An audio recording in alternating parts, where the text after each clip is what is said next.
حضرت ابراہیم نے جب دین کے لیے نکلے تو جدوجہد کی، گھر کے اندر بھی گھر کے باہر بھی۔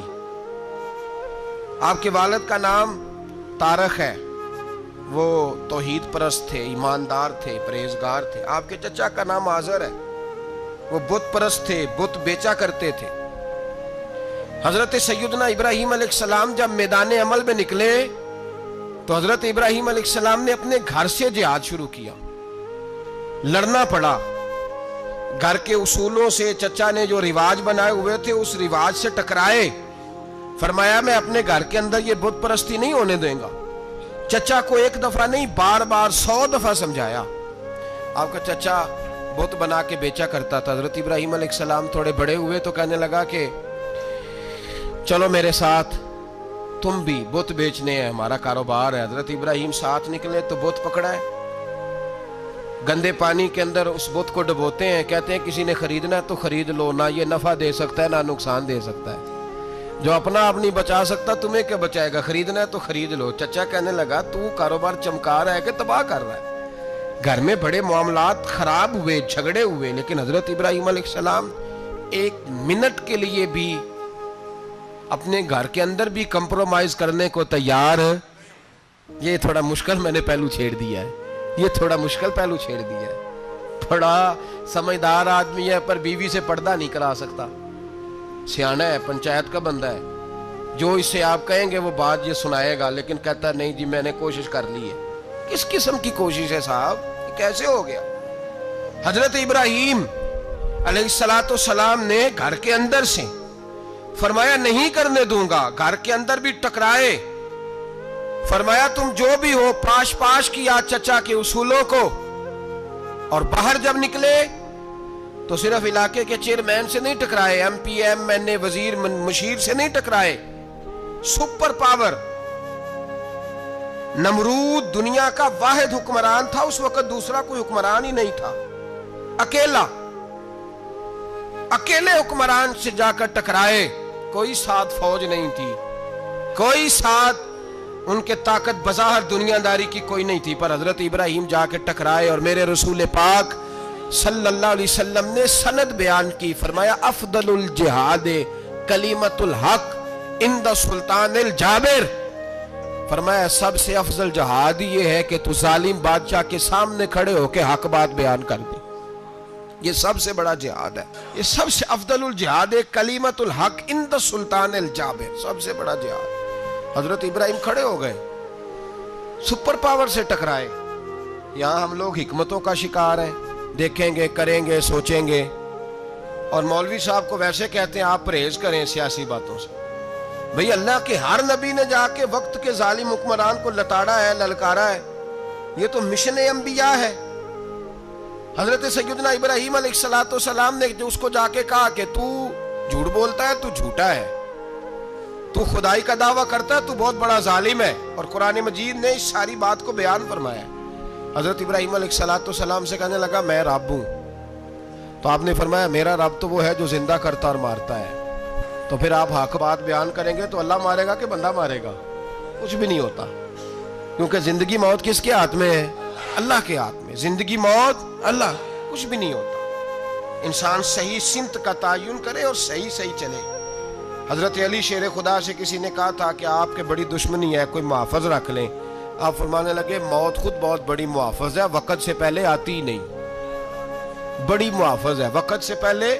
علامہ نورانی رحمت اللہ تعالیٰ علیہ کراچی جیسے شہر میں رہا کرتے تھے، جہاں گام گام پہ خطرہ تھا، لوگوں نے کہا حضرت اتنے بڑے لیڈر ہو، آپ کی جماعت کی 62 سیٹیں ہوئی قومی اسمبلی میں، ایک ایسا وقت بھی آیا تو کوئی ایک آدمی بندوق والا، آپ فرمانے لگے مجھے ضرورت ہی نہیں، اس لیے کہ جس خدا رسول کے لیے میں نکلا ہوں وہ خود ہی حفاظت کرنے والے ہیں، ضرورت نہیں ان چیزوں۔ تو بھائی حضرت ابراہیم ٹکرائے، اور آپ کا انداز کیا ہے؟ جا کے کہا کہ تو نہیں، خدا وہ ہے جو زندہ کرتا، اور اس نے ایک بیوقوفوں جیسی دلیل دی۔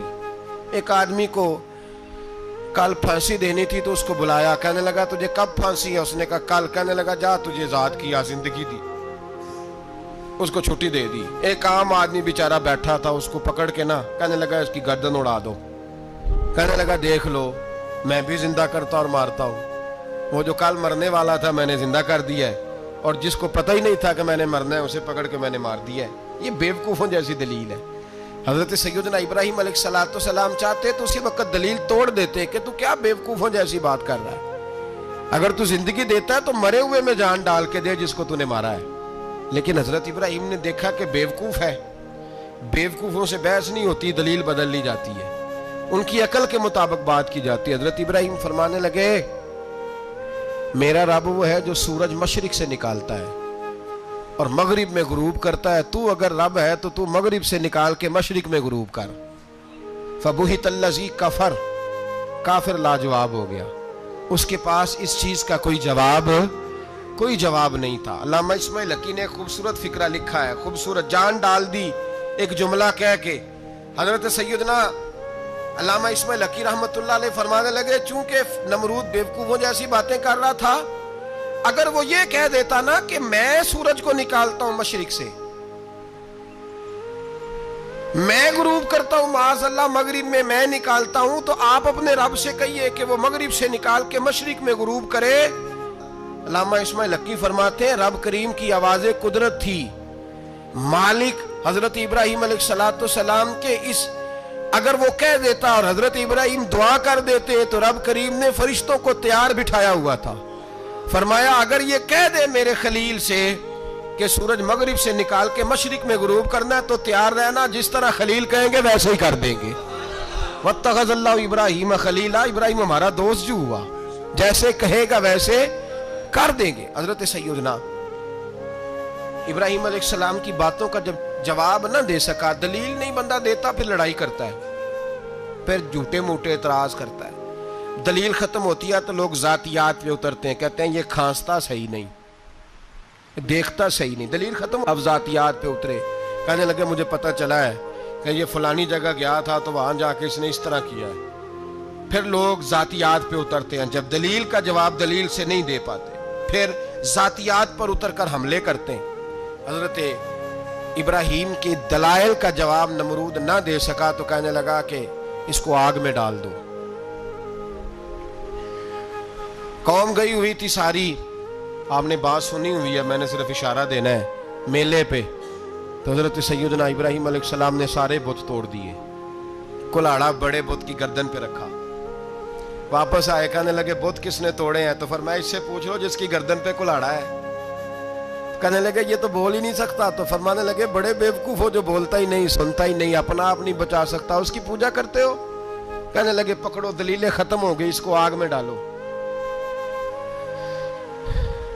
بہت بڑی حویلی 45 فٹ مربع پہ مشتمل ایک حویلی بنائی گئی اور 45 فٹ اونچی۔ مختلف روایات، علامہ اسماعیل حقی کہتے ہیں کہ 3 مہینے تک نمرود نے کہا کہ اس کے اندر لکڑیاں ڈالو۔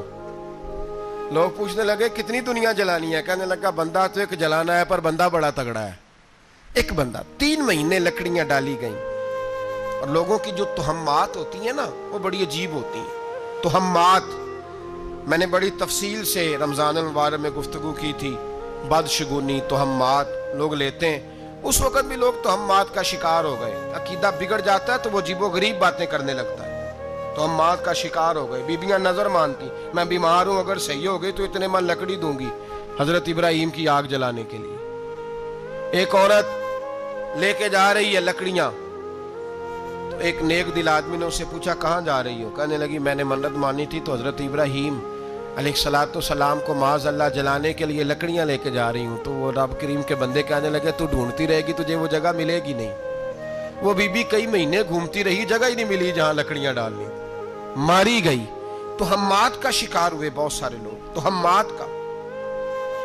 بھائی تہمات دین کے اندر منع ہے، تہمات دین میں کوئی نظر ماننا، کوئی کسی بزرگ کے مزار پہ جا کے سالے ثواب کے لیے کوئی چیز ماننا، یہ تو درست ہوا، لیکن غیر شرعی نظریں مان لینا کہ میں آگ کے گرد چکر لگاؤں گا، میں جناب وہاں جا کے یہ والا تماشا کروں گا، میں دھاگا باندھوں گا، میں رسا کاٹوں گا، میں وہاں گندے ہو سے پانی پیوں گا، ان کی شریعت اجازت، یہ تہمات ہیں، بدشگونی ہے، دین میں ان کی کوئی گنجائش آپ